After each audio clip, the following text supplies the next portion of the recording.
para você que está nos assistindo. Nós estamos retomando aqui o Urb Podcast porque a pretensão desse espaço que a gente criou aqui na produtora é justamente a de trazer de volta a Uberlândia as personalidades que contribuíram para a formação da cultura uberlandense. E hoje eu tenho o prazer de ter aqui junto comigo uma pessoa que eu admiro, que conheço desde que eu era pequeno, né? Conheci primeiro vestindo as vestes do empresário e depois disso, profissionalmente, ele é um dos músicos mais reputados de Uberlândia.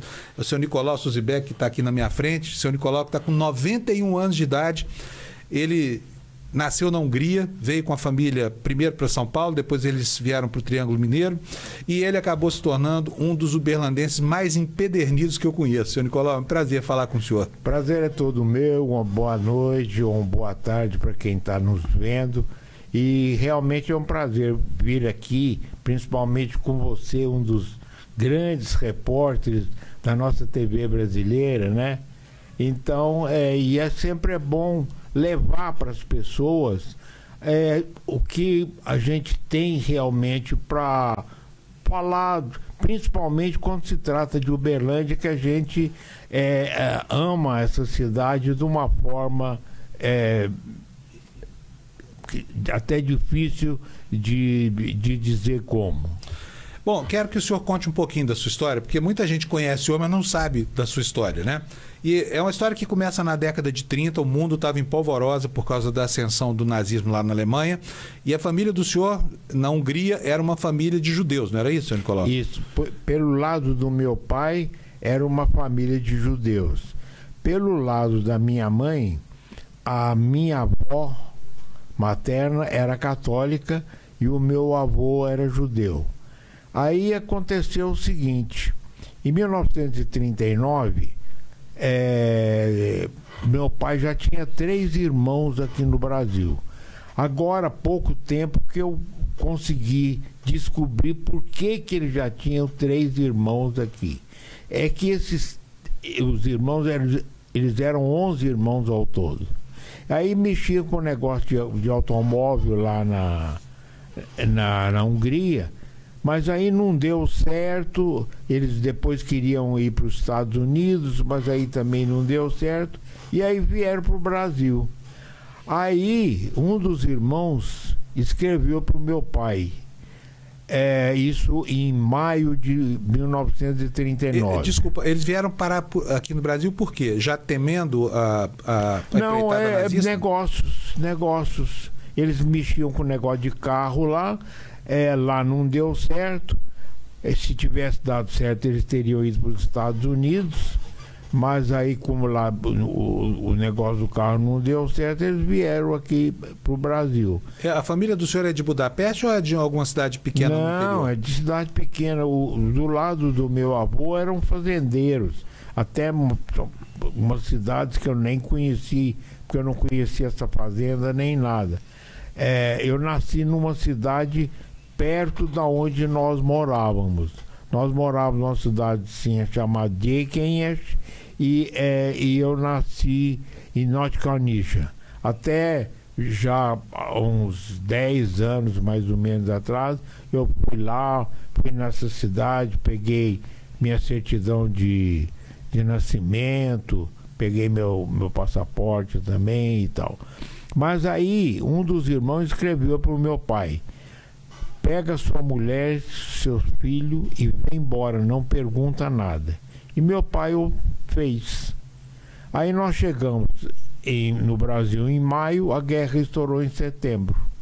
Aí a minha avó materna ficou porque ela não tinha problema, ela era católica. Depois que terminou a guerra, nós a trouxemos para o Brasil. Ela morou conosco aqui, morreu aqui, foi enterrada aqui em Uberlândia. Então, a história da vinda para o Brasil foi essa aí. E os pais do senhor faziam o que lá na Hungria? Como a família da minha mãe tinha uma padaria, ele se casou com ela, ele também foi trabalhar na padaria. Eram padeiros, né? Padeiro. Como é que eles vieram parar em Uberlândia, uma cidade que estava completamente fora, por exemplo, do mapa da imigração, né? porque as hordas de imigrantes italianos e japoneses, principalmente, passaram longe daqui, né? Uberlândia, aliás, recebeu algumas dezenas de familiares que vinham do Oriente Médio, né? Mas aí... a cidade, aliás, chama de turco, sem ser. A imigração, na realidade, foi para São Paulo, né? O destino foi... Uberlândia aconteceu o seguinte... já em 1950, eu tinha 18 anos, a minha irmã que nasceu, Clara, lá em Araxá, já devia ter, ela nasceu em 41, estava com 9 para 10 anos. Então, o meu pai achou que já Araxá estava pequeno, porque precisava de universidade, de faculdade e tal. Mas até não estava sendo bem nisso, porque ele estava comprando um hotel em Patos de Minas. Aí aconteceu muito interessante. Você deve ter conhecido o Silvio Cunha Vasconcelos. Sim, o Silvio Vasconcelos. Grande meu amigo, infelizmente, já partiu. E o Silvio, nessa época, tinha uma namorada lá em Araxá e meu pai tinha hotel. Aí, já nessa época, ele já tinha hotel Cruzeiro. Ele hospedava lá. Aí, conversando lá com meu pai e tal, o Silvio falou: não, seu Eugênio, o senhor não vai para Patos, não. Já que o senhor vai sair de Araxá, o senhor tem que ir para Uberlândia. Aí, falou de Uberlândia, porque já desde aquela época o uberlandense era bairrista, né? Aí falou de uma coisa, falou de outra, e meu pai, de repente, procurando, achou o pessoal, Dona Amélia Zardo, querendo vender o Hotel Zardo. E aí ele comprou o Hotel Zardo e nós viemos para cá. Acho que naquela época o Zardo é o único hotel de Uberlândia. Não, né? tinha o Colombo também, que depois ele até vendeu o Zardo, comprou o Colombo e tal. Mas praticamente tinha o Hotel Zardo, o Colombo, tinha um ali, o Hotel Central também, ali perto da praça do colégio. Era o Hotel Goiano? Não. Tinha o Hotel Goiano também. Eu, infelizmente, não lembro dessa época. Eu sou um pouquinho mais novo. Mas era realmente o Hotel Goiano ali, perto da praça da onde tinha teve a Câmara de lá no Vereadores, no Coreto. Praça Clarimundo Carneiro, né? E tinha aquela outra praça que é do Colégio Estadual, que era o Hotel Central. O museu, a pracinha do museu. E tinha o Hotel Omega ali também na Quintino Bocaiúva, mas muito pouca coisa. Uberlândia ainda era uma pequena cidade, mas desde aquela época já nascendo essa pujança, que essa pujança de Uberlândia é uma coisa fora do comum. Eu vim agora no caminho conversando com o motorista do Uber, que eu não tenho dúvida que Uberlândia tem 1 milhão de habitantes. Porque você veja, não tem para um lado de Uberlândia que você ande que não está crescendo. Não tem. Para onde você andar, crescendo e crescendo bem. Então, e outro dia eu estava vendo, referente à cidade de Uberlândia, porque agora eu tenho um projeto da Lei Rouanet que está aprovado, e tem alguma cidade do interior do Brasil, então eu entro nisso. Uberlândia está classificado como a primeira melhor cidade do Brasil para se morar. Uberlândia tem muitas qualidades, né? Que ela veio, realmente assim, é uma grande obra de engenharia social. Mas eu quero voltar lá para trás, porque é o seguinte, o senhor se tornou uma grande referência na música, no showbiz de Uberlândia, virou músico profissional, depois de ter sido um grande empresário. Nós vamos falar sobre tudo isso, mas eu quero voltar lá para trás. Então a família do senhor chegou aqui, o pai do senhor comprou o Hotel Zardo, se estabeleceu em Uberlândia, em 1950. Quando eu cheguei, eu fui estudar no Colégio Brasil Central, porque eu estava vindo do científico. Aí eu fiz, como nós chegamos aqui, eu cheguei aqui no dia 15 de agosto, às 5h20 da tarde, eu desci do ônibus ali no Expresso Triângulo Mineiro. E estudei esse semestre lá fazendo o científico. Mas depois eu me interessei por fazer contabilidade e fui estudar no liceu. No liceu tinha Miss Johan, que era professora de inglês, irmã do Hipopótamo, e tocava piano. Aí nós nos conhecemos lá e tal, e não sei como que cargas d'água, que um dia eu fui tocar com ela em alguma festinha lá, e aí começou daí. Como eu sempre pensei nas coisas assim de médio para grande, eu falei, não, vamos montar uma orquestra, né? Porque aí já apareceu o Elvésio, que estudava lá, tocava violão, tinha o meu colega, o Cadinho, tocava violino. E aí começamos com a Bejorran, isso em 51, mas em 52 já era uma grande orquestra. E aí tinha o programa do Renato Murcio na Rádio Nacional. Aí, por intermédio do deputado Machado Sobrinho, lá de Belo Horizonte, e do Rondon Pacheco, eles nos ajeitaram para nós e nós fomos na Rádio Nacional. O senhor foi se apresentar em 1952, isso? 52. Com a Orquestra do Liceu. Com a Orquestra do Liceu. Foi a primeira e única orquestra de estudantes da época. E vocês fizeram sucesso com a apresentação? Foi muito. Prova preciso dizer para as pessoas que o rádio em 1950 ocupava o espaço que a televisão ocupou na década de 90. A Rádio Nacional era um must que tinha em questão de comunicação. Aí, como nós fomos no Rio de Janeiro, não só nos apresentamos na Rádio Nacional, apresentamos na Rádio Mauá, tivemos também numa universidade lá, fizemos um show para os alunos. Aí na orquestra tinha o Dadinho, o João de Souza, que era muito assim, muito engraçado, muito esperto. Aí ele desceu para dançar com as meninas lá, as meninas, as cariocas, quase mataram ele, porque ele achou que era só um pouquinho e elas não paravam de dançar depois. Quiseram que continuasse. Quiseram continuar. Mas deixa eu fazer uma pergunta para o senhor anterior, né? Como é que o violino surge na vida do senhor? Porque o violino é um instrumento dificílimo de tocar, precisa de uma dedicação absoluta e, se tocado sozinho, é muito chato, né? A maioria das pessoas não gosta de ouvir o solo de violino. Se o violinista não for muito bom, é um desastre, né? É que na Hungria o violino é como aqui o cavaquinho, o violão, que já quase que nasce com ele na mão. Então, quando eu tinha 5 anos, alguma coisa assim, a minha avó me deu de presentinho um meio violino, aquele pequenininho. É uma rabequinha. Era mais para brincar. E daí ficou esse negócio de violino na minha cabeça, né? Aí, até em São Paulo, como nós tivemos mais de 1 ano em São Paulo, eu cheguei a começar a estudar um pouco lá, mas na realidade foi em Araxá que eu fui fazer o ginásio, né, no Colégio Dom Bosco, e lá tinha o Padre Clóvis, que se existe santo, esse Padre Clóvis era um santo, era uma pessoa. O máximo que ele conseguia dar a bronca é chamar nós de banana. Seus banana!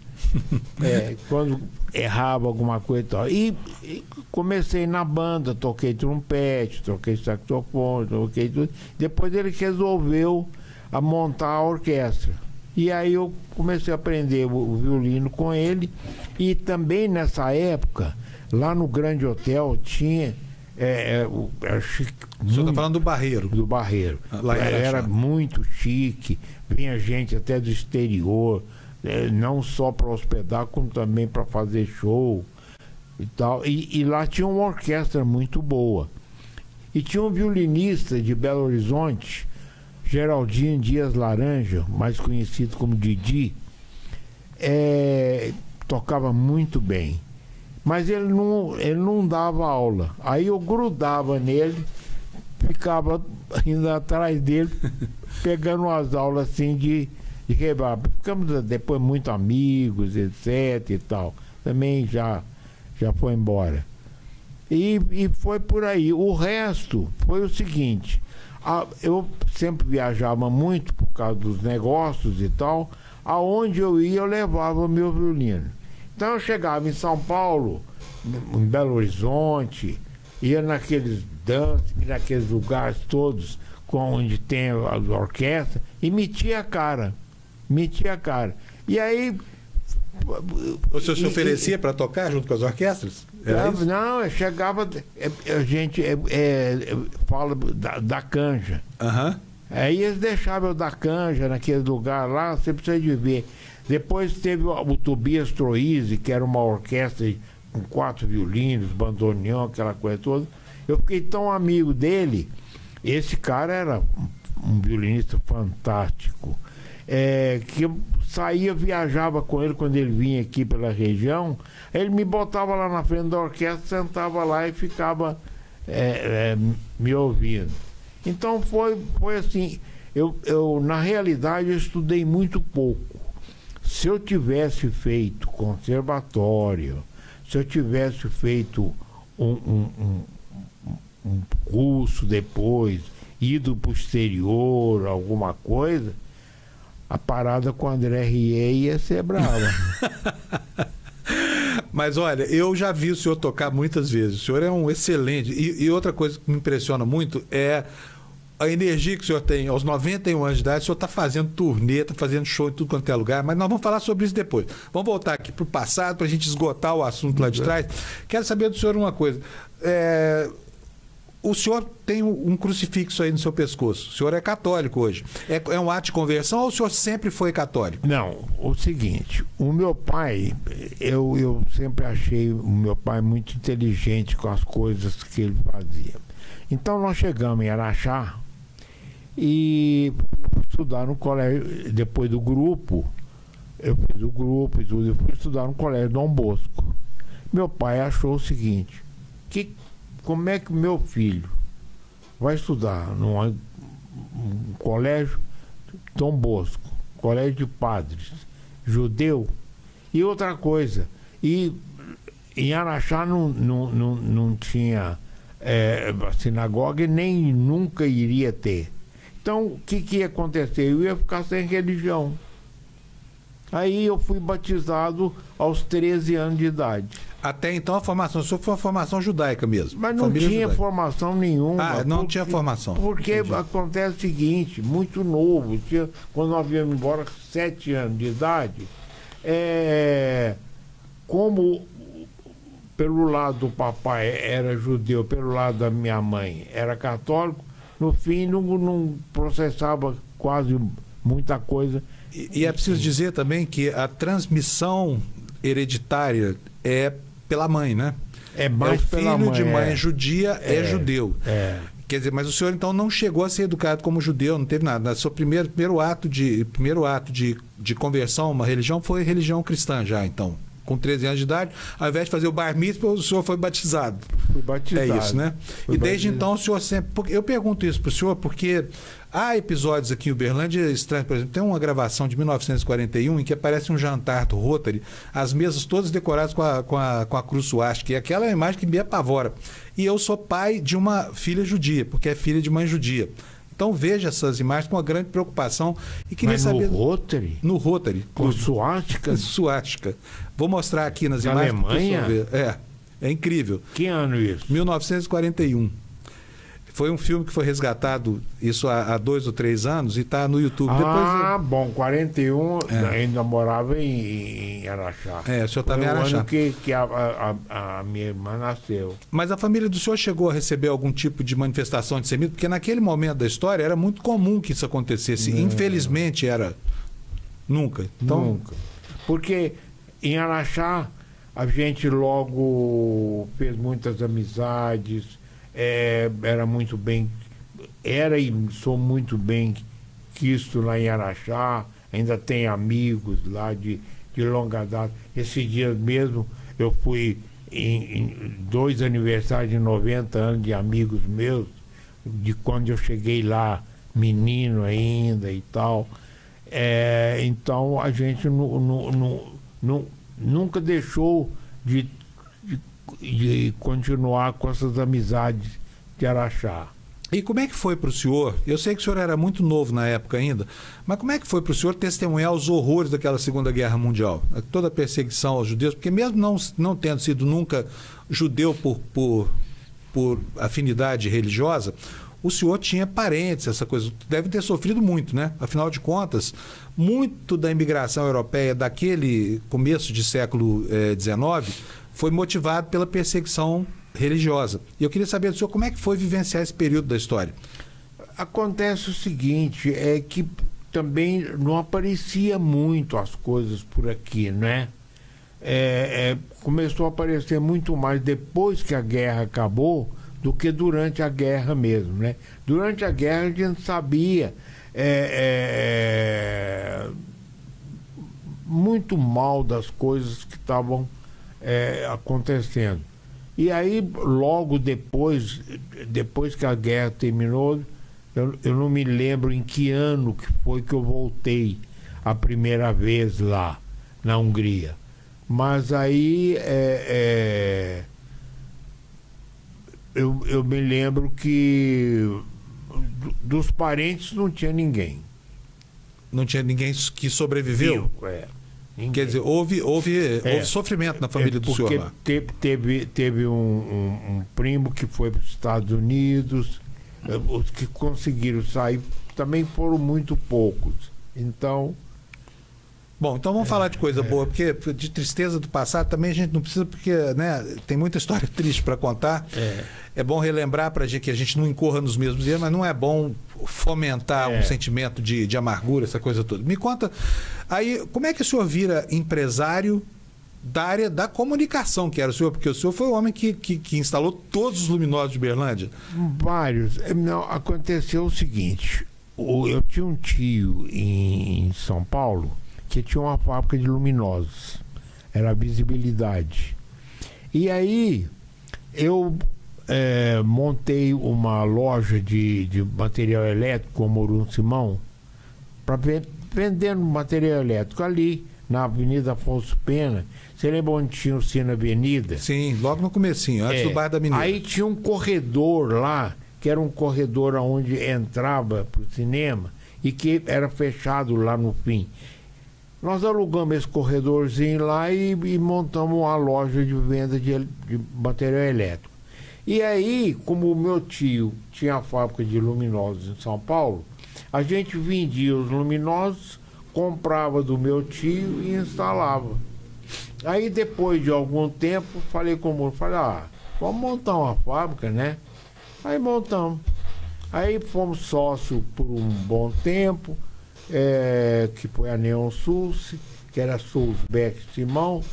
Aí depois eu vendi minha parte para ele, montei a Neon Uberlândia, e aí foram 55 anos. Neon Uberlândia. Por que o senhor botou o nome da cidade na razão social da sua empresa? É amor Uberlândia mesmo, né? O senhor já era então uberlandense? Já. Uberlândia nos recebeu muito bem, né? Agora, e por que foi que a Neon acabou? Acabou porque, falando no português, claro, quebrei. Mas por que o senhor quebrou? O senhor era praticamente o único fabricante de luminosos de Uberlândia. Não era para ter acontecido, mas coisas que acontecem que você acaba não tendo nem como explicar. Porque realmente foi uma das grandes do Brasil. O senhor chegou a ter mais de 300 funcionários lá, não chegou? Mas até 200. 200 funcionários? 200 eu me lembro que era uma empresa extremamente grande. Nós trabalhávamos para grandes empresas e tal, mas são coisas que na época tinha facilidade de acontecer. E Deus é que rege a vida da gente. Com certeza Deus quis que fosse assim. Como ele está me dando 91 anos inteiro como eu estou, ele achou que eu não devia ter, então... Não era aquele negócio, né? Não era aquele negócio. Mas como é que foi para o senhor? Porque o senhor era um empresário muito importante para o Uberlândia. Como é que foi, de repente, a descida eu recebi título industrial do ano em Belo Horizonte. Nós, mesmo em São Paulo, eu estava entre as maiores lá na própria EPAL e tal. Mas é que aconteceu. Não, mas como é que foi que o senhor enfrentou? Porque, olha, eu vou dizer uma coisa para o senhor, eu já enfrentei muitos períodos de dificuldade na vida, é difícil. Subir a ladeira é fácil, né? Descer é difícil. Essa história de que para baixo todo santo ajuda é uma bobagem. Eu queria saber, senhor, como é que foi, de repente, quando o senhor se viu com a família ainda por criar, né? Enfim, de repente, sem o negócio que tinha tornado o senhor um empresário tão importante, como é que foi que o senhor... Porque eu acho que o que aconteceu depois, a criação da sua orquestra, essa coisa toda, foi uma demonstração grande de resiliência. Mas eu queria saber como é que foi a experiência do senhor com esse fracasso empresarial e como é que ela colaborou para o surgimento do músico que veio na sequência. Não tem nada uma coisa com a outra, sabe? Não tem? Não tem. O negócio era uma coisa e a parte musical é outra. A parte musical realmente foi a minha salvação. Porque como a música é um negócio assim, muito profundo, que atinge desde o fio do cabelo até na ponta do dedo do pé, me salvou de eu estar ainda tendo acontecido isso, estar nas condições físicas. Eu já operei o coração, o que eu tinha que fazer, fiz. E Deus sempre esteve comigo. Você veja o seguinte, aos 8 dias de idade, em 1932, em pleno inverno, estava dando nas crianças lá o tal do Volvo, que eles falam nó na tripa. Nó na tripa. Todas as crianças que operaram morreram. Só eu salvei. Prova que quando os médicos souberam que nós íamos vir para o Brasil, eles me chamaram lá, tiraram uma foto minha nu para colocar no livro médico que eles estavam fazendo lá. Então você vê, desde a época Deus esteve comigo. Então, com certeza, os negócios ele achou que não era só a praia, não era para ser aquilo. Não era para ser daquele jeito. Mas aí foi quando o senhor deixa de ser empresário que o senhor cria a orquestra, não é isso? Não, mesmo naquela época, já no liceu eu tive apesar que quando foi a orquestra do liceu eu ainda não tinha empresa. Eu tinha só a lojinha lá e tal. Mas sempre eu tive enrolado com os músicos. Mas o senhor não fazia, o senhor fazia espetáculos profissionalmente naquele período, não? Naquele período não dava para... Fazia casamento. Tocava no casamento, acho que ganhava R$100, não sei quanto. Fiz um monte de casamento aí. E tem uma coisa, a maioria dos meus casamentos não separou. Deve ser feito da música. Deve ser feito da música. Então, daí, aí quando terminou a Neon, aí já passei a fazer uma coisa assim um pouco mais profissional. Em 2014 gravamos DVD, né? Aí trouxe inclusive músico da Argentina para fazer os tangos e tudo, já foi uma coisa mais profissional.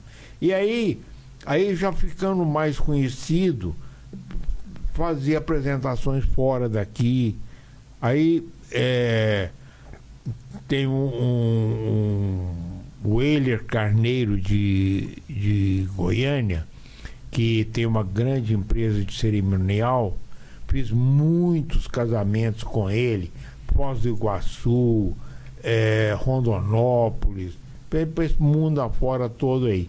Aí eu ia, como eu tinha já nessa época os 6 CDs, eu tinha os playback. Então eu ia sozinho, colocava o playback, era uma orquestra me acompanhando, e eu fazia os casamentos. Bom, isso também a Madonna fez igualzinho no show dela lá no Rio de Janeiro. Então, esse negócio de tocar com playback é algo muito comum no meio artístico, né? Mas quando é que o senhor percebeu que a música era um negócio? Que o senhor ia pagar os boletos tocando, que ia viver disso e tudo mais? Não, eu nunca cheguei a acreditar que a música me daria o meu sustento, que daria só começou algumas coisas depois dos projetos. Projeto da Lei Rouanet, agora esse projeto que nós fizemos da Lei Goiás, mas são coisas recentes. O DVD que eu fiz também foi pela Lei Rouanet. Ainda bem que tem as empresas de Uberlândia que têm me prestigiado. Não vou citar aqui, porque não posso esquecer de alguma e tal. Mas a Algar é uma que tem me ajudado demais. O Uberlândia tem alguns empresários que são mecenas genuínos, né? Isso é muito bom. O pessoal do Martins, por exemplo, o seu Alaor, o seu Alair, os Garcia, enfim, são gente que patrocina mesmo a cultura. Eu sei disso porque a minha mãe dependeu desses patrocínios para alguns projetos dela na área do teatro, da literatura. Nunca faltou dinheiro dessa gente. É porque tem que pagar o imposto mesmo, por que não ajudar, né? Mas tem muita gente que prefere pagar o imposto do que ajudar. Lá em Goiânia mesmo tem uma empresa grande lá. O cara é meu amigo, o pai dele é amicíssimo, mas ele não patrocina a Lei Rouanet. Pois é. Porque ele não quer que os outros saibam quanto de lucro deu a empresa dele. Que é uma estupidez, né? Agora, muita gente fala mal hoje de projeto sustentado por Lei Rouanet, essa coisa toda. Eu acho um absurdo, porque no mundo inteiro a cultura é incentivada. Né? É que acontece o seguinte, tem algumas coisas relativamente mal feitas. Para alguns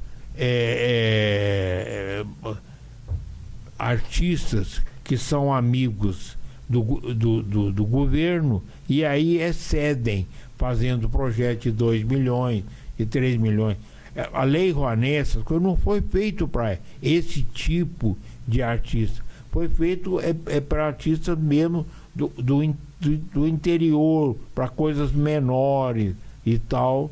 E essa que é a finalidade. E ajudou o senhor na consolidação da sua carreira de músico profissional. Não tenha dúvida. Agora mesmo, recentemente, no dia 12, nós finalizamos. Porque como a minha produtora é em Goiás, eu consegui fazer esse projeto da Lei Goiás. Foram 11 shows em 11 dias. Uma turnê mesmo? Uma turnê mesmo. Em lugares diferentes? Nós começamos em Itumbiara, de Itumbiara, Jataí, Rio Verde, Caldas Novas, Aparecida de Goiânia, Anápolis, Pirenópolis, Goiânia, Pires do Rio, Catalão e Palmeiras. Nossa! Agora, o senhor sabe o que mais me impressiona nisso? Além da disposição do senhor de aos 91 anos estar fazendo um périplo desse tamanho, é a memória do senhor, que coisa impressionante. Tem várias coisas, aliás, do senhor que me impressionam. Na sua festa de 90 anos, eu fui lá no Praia. Que bom. Foi lindo aquele show, foi um show longuíssimo. O senhor ficou umas 2 horas e meia, 3 horas. Eu levei a orquestra e convidei todos os meus amigos que já tocaram comigo, etc e tal. Como é que o senhor arranja disposição para aos 91 anos de idade, tá com esse gás todo, senhor Nicolau? Conta para mim, é a dieta alimentar, o senhor dorme muito, o que é que acontece? Porque, olha, eu aos 60 não teria disposição do senhor aos 90. Mas sabe o que é? Eu sou uma pessoa comum, normal.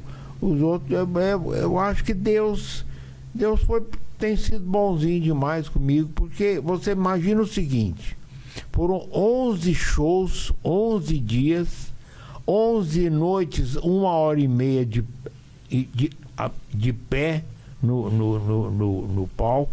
Foi muito cansativo. Nós andamos 2.000 quilômetros. Mas depois de uns tempos para cá, eu tô com artrose num dedo. Eu estava com medo que esse dedo não aguentasse. Mas aí eu tenho um remédio que eu tomava todo dia. Felizmente foi um sucesso maravilhoso. Eu devia ter levado comigo um gravadorzinho para gravar o que as pessoas me falaram. Isso que eu tive das pessoas para mim, o que as pessoas me disseram, os abraços das pessoas, fila para me abraçar e tirar foto comigo, é que me deu essa força para fazer tudo isso aí. Puxa vida, é impressionante isso. Agora, deixa eu perguntar uma coisa para o senhor. Olhando para trás, o senhor já tem quase um século de vida e foi um século em que o mundo mudou demais, né? Tudo mudou. Na área do senhor, seja como empresário, seja como... Vamos tratar da música aqui, que é onde o senhor ganha a vida hoje e é o que é mais impressionante na sua trajetória toda, é justamente essa disposição para a música. Mudou coisa demais. O senhor nasceu num tempo em que não havia ainda um fonógrafo elétrico, né? E hoje não existe mais a mídia. A mídia foi desmaterializada, a música é só um sinal eletrônico. Como é que foi para o senhor viver a transição desse mundo, quer dizer, onde o transporte era feito de charrete, para esse outro onde as pessoas estão andando de drone nas grandes capitais do mundo? Conta para mim, senhor Nicolau. Não tenho como te contar. Inclusive, você está falando de charrete. Tem uma foto, quando nós chegamos no Brasil, eu não sei se foi em São Paulo, se foi em Araxá mesmo, onde é que foi, tinha uma charretinha, e aí tá lá na charrete eu, minha mãe e meu pai do lado de fora, tiraram a foto, nós bonitinhos, a charretinha, eu com terninho, tudo bem vestidinho e tal. Você me lembrou por causa do negócio da charrete. Mas, sabe, eu não tenho explicação. A única explicação que eu tenho é Deus. Agora, o senhor começou tocando violino acústico, hoje o senhor toca o violino elétrico, não é isso? Há mais de 20 anos. Há mais de 20 anos. É muito diferente uma coisa da outra? Porque não, o senhor pode sintetizar o som do violino elétrico. A diferença é só o seguinte, que não tem como hoje, por exemplo, que você vai fazer show aí para 300, 500, 800 pessoas, tocar um violino acústico. Ninguém vai ouvir. Então, há uns 20 anos atrás, lá em Nova York, tem uma loja lá maravilhosa, existe lá até hoje. Eu fui lá e comprei esse violino. Aí você pluga o violino e faz virar elétrico. Aí já o som já sai direto. Mas nessas orquestras sinfônicas e tudo, o pessoal continua ainda tocando os violinos normais. Mas por quê? Porque é tudo daquele jeito. Não existe a caixa de som, não existe nada. Então é tudo igual, não tem problema, né? Então, tem até um dos grandes pensadores contemporâneos lá do meio do século passado que falava, que era o Adorno, que falava que não era a mesma coisa ouvir a música numa sala pronta para isso e depois ouvi-la reproduzida em outros meios. Mas porque ao tempo do Adorno, década de 50, 40, não havia ainda a qualidade sonora dos equipamentos de hoje, porque hoje os equipamentos reproduzem o ambiente da orquestra. A gente pode ter a sensação tridimensional da música. Isso mudou muito, né, senhor Nicolau? É porque hoje todos os instrumentos são elétricos e a bateria é microfonada, os outros todos são ligados direto ou são microfonados. Então não tem, você imagina como é que vai ter um violino no meio disso tudo se ele não tiver ligado também nessa... que não tem um volume, né? Não tem claro. Enfim, é uma acústica muito, muito suave, né? Mas isso para quem toca fez alguma diferença, assim, essa transição toda? Eu tenho um amigo que é músico, ele fala o seguinte, que ele, se pudesse, não seria. Porque quando havia venda de discos, havia algum controle sobre o faturamento, mas hoje a renda média do artista que toca, por exemplo, no Spotify é $12 por ano. A renda média. É óbvio que tem os que tocam, são reproduzidos milhões de vezes, que ganham muito dinheiro. Mas a maioria não ganha quase nada. Como é que é essa transição? Porque hoje em dia o que dá dinheiro é o show, né? Não é mais a música. Se eu botar a música do senhor no Spotify, o senhor não vai ganhar nada com isso. Não, o seguinte, o que acontecia? Quando ainda rolava bem o CD, em todos os shows que a gente fazia, eu vendia 50, 100 CDs, às vezes até mais. DVD, vendia. Hoje não vende. O senhor nem leva do CD ou leva para os shows? Eu levei agora, por exemplo, nessas coisas, aí deve ter vendido uma meia dúzia. Não vende Ninguém tem mais CD. A não ser que no futuro eu comece a fazer pendrive e vender o pendrive. Mas também não tenho experiência ainda para ver se isso aí vai rolar ou... Na verdade, hoje os dois grandes canais de música são o Spotify e o YouTube Music, né? Precisa estar lá. Agora, a renda é irrisória, né? A renda é irrisória. Não, mas na época eu bancava o meu CD, né? Bancava, pagava para fazer as cópias e tal, e vendia. Não ficava... Não fazia por intermédio de nenhuma gravadora, nem nada, não. A gente gravava e fazia isso por aí. O senhor acha que hoje está mais fácil ser músico do que era anos atrás? Eu não sei assim totalmente, porque na realidade eu nunca vivi da música. Felizmente eu tenho algumas outras rendas que dá para despesa, e é claro que quando tem esses shows maiores dá mais um dinheirinho para poder fazer algumas outras coisas, mas eu não dependo estritamente da música. Se dependesse, o senhor teria uma vida de menos qualidade? Tranquilamente. Agora, o mas músico... também o seguinte, né? Não sei como é que eu iria fazer, né? Porque o que acontece? O pessoal que trabalha com música aqui em Uberlândia, é ruim até a gente falar isso aqui, mas os clubes todos pagam mal, os bares pior ainda, você entendeu? Não há assim uma valorização que deveria haver. Porque o que acontece? Na maioria dos lugares hoje, bares e restaurantes, cobram o couvert artístico.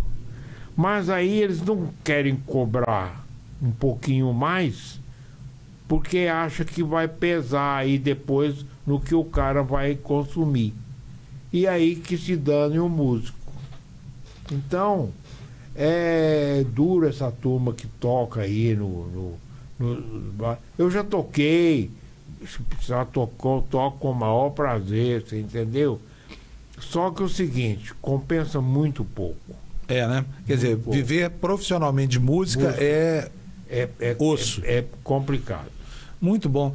Senhor Nicolau, olha, eu acho que foi uma conversa ótima, nós já estamos com 40 minutos aqui de conversa. Foi todo meu. Eu queria muito que o senhor tivesse vindo aqui, o senhor sabe, eu fiquei aborrecendo, gente, o senhor Nicolau, para vir aqui no podcast muito tempo. Aborrece definitivamente, que é isso? Você me abre um espaço para eu contar um pouco da minha vida, isso é uma alegria. E eu queria até que, se eu esqueci de perguntar alguma coisa, o senhor aproveitasse para contar da sua história, porque a sua história é uma história muito interessante. O senhor é um personagem muito importante para Uberlândia. Eu acho que esse depoimento do senhor vai ser um depoimento para a história, porque a cidade precisa reconhecer o senhor como formador de boa parte da nossa memória cultural. Eu sempre pensei em escrever meu livro. Então, como é complicado esse negócio de livro, aqui vai uma boa parte da minha história. Aí também, por intermédio da música, fiz grandes amizades. Por exemplo, a minha amizade com o Pelé foi pela música. E foi uma amizade mesmo, não foi aquela amizadezinha assim... O senhor era amigo mesmo, chapa. Amigo mesmo, dele ter vindo a Uberlândia, hospedou na minha casa. Apesar que quando ele veio, foi o seguinte, foi muito interessante. Porque eu fiquei sabendo que ele estava comprando uns cavalos para o sítio dele que tinha lá perto de São Paulo. E nessa época, às vezes eu ia lá cortar o cabelo no Jaça. O Jace é aquele que corta o cabelo do Silvio Santos e tal. E o Jace é um cara muito assim, mexedor e tal. E aí, conversando com ele, nesse negócio do cavalo do Pelé e negócio da exposição que ia ter aqui, falou, por que você não arruma os cavalos pro Pelé e às vezes ele vai lá receber esses cavalos? Aí eu entrei em contato com o Delmo, falei, ô Delmo, se o Pelé vier aqui para receber os cavalos na inauguração da exposição, você arruma os 3 cavalos bons para ele?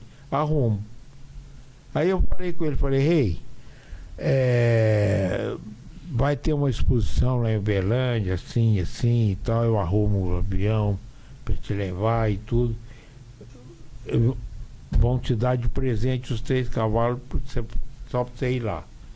Aí arrumei o avião na época, acho que foi até com o Ivaldo, o avião da Algar estava ocupado, mas depois, na volta, o avião da Algar que levou. Aí o Pelé veio, nessa época eu morava na Getúlio Vargas, e ficou uns 3 dias aí, andando por aí tudo, foi lá, recebeu, deu a maior atenção lá para todo mundo e tal. Até, além dos cavalos, o Domício acabou dando uma bezerra para ele. Também não sei. Depois acabei que eu nunca fui nesse sítio dele, porque a gente ia mais pro Guarujá. Lá para casa dele, o Guarujá. Passei muitos fins de semana lá. Quando ele fez a despedida dele em Milão, nós fomos. Aí, depois que terminou lá, fomos para uma boate. Aí minha esposa foi comigo e tudo. O Galvão Bueno bebeu do meu uísque a noite inteira. Eu fiz uma amizade com esse pessoal todo, você entendeu? Dizem que o Pelé era pão duro pra caramba, né? Tá, não mexia, não mexia. Mas ele não precisava, não né? Botava a mão no bolso, gente. Tinha um escorpião lá. Onde a gente... Uma coisa importante dele. Nunca vi ele maltratar ou ser mal educado com qualquer pessoa. Às vezes nós estávamos lá jantando, vinha uma pessoa pedir um autógrafo, assim, ele parava, dava o autógrafo. A gente chegava nos restaurantes, os porteiros, nas boates e tudo, tratava o pessoal tudo muito bem, certo? Aí também, por intermédio da música, o Miele, o maestro Chiquinho lá da Rádio Nacional, um monte de cantora, Cláudia, e aí nem consigo lembrar todos assim, mas conheci muita gente boa, sabe? Muita gente. Só para não dizer que eu não falei disso, mas eu acho muito bonito quando eu encontro o senhor na rua e sempre junto com a mulher, de mãozinha dada, não sei o que mais. É uma relação que sobrevive às intempéries e às décadas, né, senhor Nicolau? E o Chiquinho e a Adriana e a Ana Cristina, que são seus filhos, eles puxaram bastante por esse espírito de união familiar e tudo, né? A Ana, inclusive, esteve fora daqui, foi para São Paulo, morou muito tempo lá, voltou agora faz 2 anos e está aqui com vocês, né? Tá aí. Mas é o seguinte, esse ano, agora de 2024, nós vamos fazer 64 anos de casado. Nossa, é muito tempo, hein? Qual que é a receita para manter um casamento de 64 anos? Olha... Ela deve ter uma paciência danada com o senhor, viu? Muita paciência de ambos os lados, assim, principalmente uns 70% da mulher, uns 30%, mas o do homem também, porque toda mulher é complicada, brava, italianinha brava, mas é o amor, você entendeu? É o querer bem... a paciência, sabe? Ter muita paciência um com o outro, porque é muito complicado, né? Muito complicado. E principalmente a paciência que a mulher precisa ter, porque, por exemplo, com esse negócio de música, você sabe como é que é, vai para aqui, vai para ali e tal, a gente vira uma pessoa muito popular. E você, como uma pessoa popular, você tem que dar atenção para todo mundo. É para moça, para mulher, para todo mundo. Então, se a mulher não tiver muita paciência, muita confiança e tudo, não vai não. Muito bom. Quero agradecer muito ao senhor pela oportunidade de conversar comigo. Eu que quero agradecer, ué. Que isso, você me dá uma oportunidade dessa. Não só o prazer de ter estado aqui com você, mas de levar um pouco mais, né, da minha história aqui para esse pessoal de Uberlândia, né? Então, olha, muitíssimo obrigado. Obrigado para vocês também que ouviram aí. Semana que vem a gente está de volta com outro convidado que tem o que dizer, porque aqui só fala quem tem o que dizer. Tchau.